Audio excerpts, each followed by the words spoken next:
పైకి లీటర్లా కనిపించే ప్రతి ఆయిల్ ప్యాకెట్ లీటర్ కాకపోవచ్చు, కానీ ఫ్రీడమ్ ఆయిల్ ప్యాకెట్లో మాత్రం ఖచ్చితంగా లీటర్ నూనె ఉంటుంది. ఒక ఆలోచనతో ముందుకు పోయాం. అదృష్టం కలిసి వచ్చింది. ఈరోజు మీరు చూస్తే ఎవరికి దక్కని ఆంధ్ర రాష్ట్రంలో నాకు ఈ అదృష్టం కలిసి వచ్చిందంటే నా పూర్వజన్మ సుకృతంగా భావిస్తున్నా. మీకు సేవ చేసే అవకాశం రావడం. అయితే నేను ఆ రోజు కొన్ని పబ్లిక్ పాలసీస్లో మీరు ఒక్కసారి గుర్తుపెట్టుకోవాల్సింది, ఒక నాయకుడు దూరదృష్టితో ఆలోచిస్తే ఆ జాతి బాగుపడుతుంది. ఒక నాయకుడు విధ్వంసంతో అసదృష్టితో ఆలోచిస్తే ఆ రాష్ట్రం సర్వనాశనం అయిపోతుంది. అందుకే నేను 25 సంవత్సరాల కంటే ముందు ఇదే మార్గ మీటింగులో చెప్పేవాడిని. ఆ రోజు 2 విషయాలు ఎక్కువ మాట్లాడేవాడిని. ఒకటి కుటుంబ నియంత్రణ అని చెప్పేవాడిని. నా మాట నమ్మారు, జనాభా నియంత్రించారు. 2 పిల్లలంటే 2 పిల్లలకే పరిమితం అయ్యారు. తర్వాత డబ్బులు వచ్చే కొందికి 2 కూడా వద్దని ఒకరికి వచ్చారు. కొంతమంది ఒక్కరు కూడా వద్దు, హ్యాపీగా ఉంటాం, double income, no kids, let us enjoy అనే పరిస్థితికి వచ్చేసారు. ఇది మరీ ప్రమాదమైన పరిస్థితి ఇది. అందుకే ఇప్పుడు మళ్ళీ ప్రారంభించాను. నేనే ముఖ్యమంత్రిగా మళ్ళీ ప్రారంభించానంటే మీరు అర్థం చేసుకోవాలి.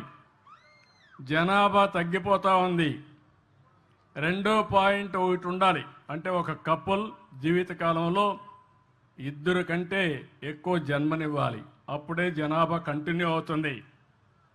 అంటే 2 వరకు చనిపోతూ ఉంటారు. కానీ ఈరోజు వచ్చింది ఆంధ్ర రాష్ట్రం 1.5, 1.6కు పడిపోయాం. దీనివల్ల జనాభా తగ్గే పరిస్థితి వస్తూ ఉంది.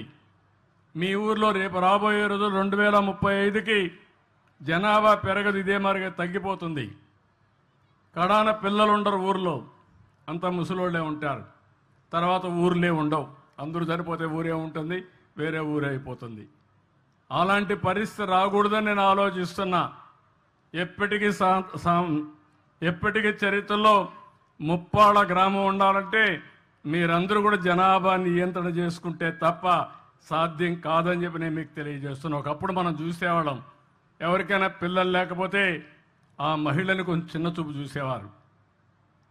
భార్యాభర్తలిద్దరు కూడా చిన్న చూపు చూసేవాళ్ళు.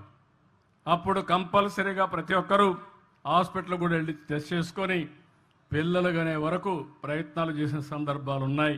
ఈ విషయాలు మీరు గుర్తుపెట్టుకోవాలి. అది మనం చేయాల్సిన బాధ్యత మన మీద ఉంది.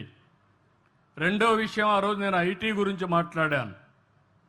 ఈరోజు మిమ్మల్ని అందరిని చూస్తే నేను గర్వపడుతున్నా. ఎన్నో ఏళ్ళు కాదు, 20 సంవత్సరాలు కళ్ళు మూసుకుంటే అయిపోయింది. 25 సంవత్సరాలు హైదరాబాద్ని మీరు చూస్తే ఏ విధంగా ఉందో మీరు చూశారు. హైదరాబాద్ అది ఆ రోజు నేను చూపించినటువంటి చొరవ, నా విజన్ అది. తెలుగు జాతికి ఒక మహానగరం ఉండాలి, ఉపాధి కల్పించాలని ముందుకు పోయాం, చేశాం. కానీ అదే సమయంలో తెలుగు వారిని ప్రపంచం మొత్తం ప్రమోట్ చేశాం ఐటీలో.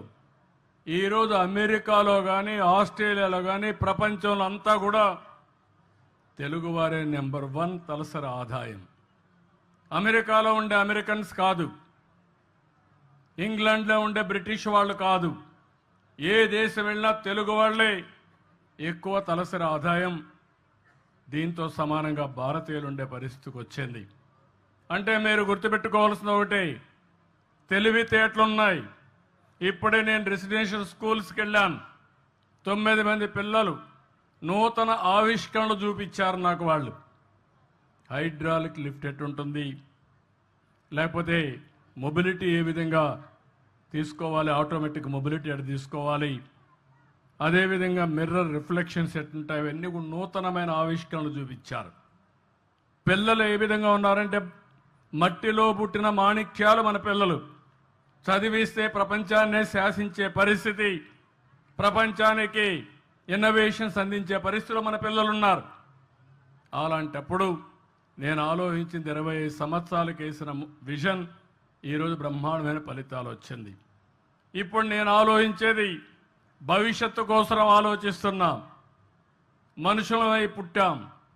ప్రతి ఒక్కరికి జీవన ప్రమాణాలు బాగుండాలి, మెరుగైన ప్రమాణాలు ఉండాలి. అందుకే నేను ఆలోచించింది సంపన్నమైన ఆరోగ్యకరమైన ఆనందదాయకమైన సమాజాన్ని నిర్మాణం చేయాలని నేను ఒక సంకల్పంగా పెట్టుకున్నాను. 2047కి ఇది అవుతుంది. కానీ కొన్ని కుటుంబాలు కొన్ని సమస్యల వల్ల ఇంకా ఆర్థిక సమస్యలతో చాలా వెనుకుండే పరిస్థితికి వస్తున్నారు. వాళ్ళకి చేయూతనివ్వాలి. సుమన్ టీవీలో మీ పర్సనల్ అండ్ బిజినెస్ ప్రమోషన్స్ కోసం కింది నెంబర్కి కాంటాక్ట్ చేయండి.